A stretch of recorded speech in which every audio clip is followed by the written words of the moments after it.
In today's episode, I'm going to help you teach your child optimism and why it's so important. Hi there, my name is Ben Jackson and thank you for joining me on this episode.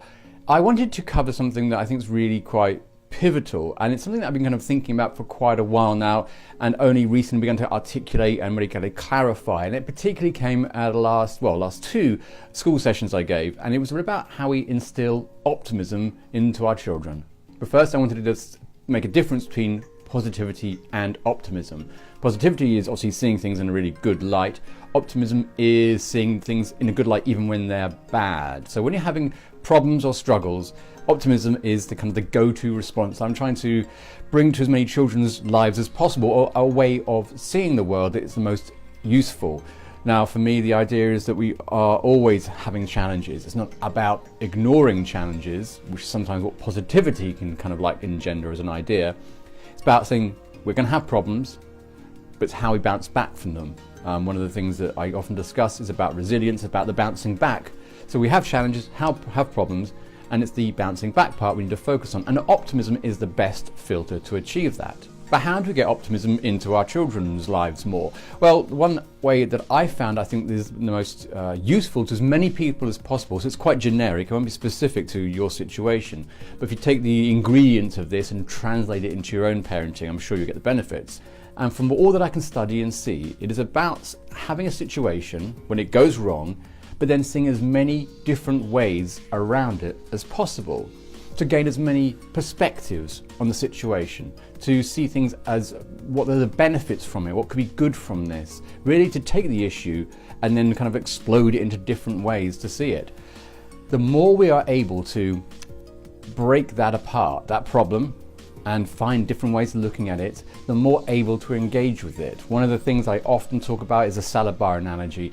If we have a problem, it's like looking at a salad bar and all we're going to see is a cherry tomatoes. Now, if we can do anything at all by having different perspectives, we're looking to see, well, I've got some potato salad, I've got breadsticks, there are more choices. The cherry tomatoes are still there, but now they've got other things.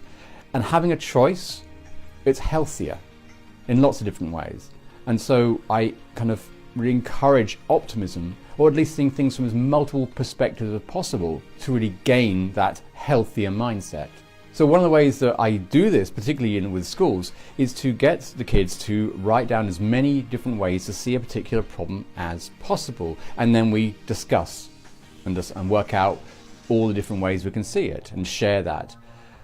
The more we can get engendering the idea of an automatic response to a problem with thinking, well, yes, that's the problem, but also I'd like to do 3 or 4 different things here, or this is 5 different ways of looking at the same situation, or maybe saying, what's the good that can come from this?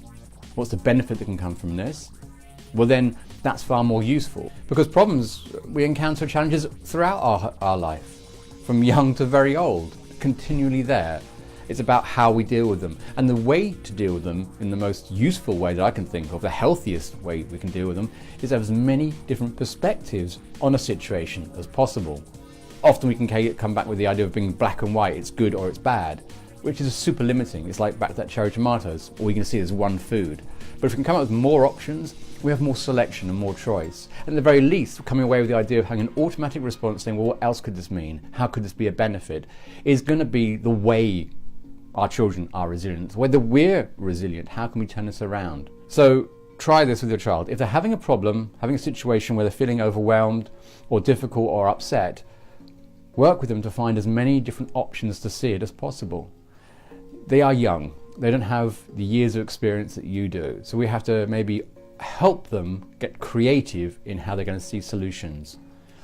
It's not a small thing, this exercise, it's quite a large one, because it's going to be, what I would say, engender the rest of their lives in being able to problem resolve and actually find solutions. So help your child be more optimistic, get them to see things from as many perspectives as possible, and look for the best in a situation even when it's difficult. The more we can engender this, the more we can create this response, the more chance they're going to bounce back and be that resilient person we so wish them to be when they're facing life's challenges, and particularly when we're not around to support them.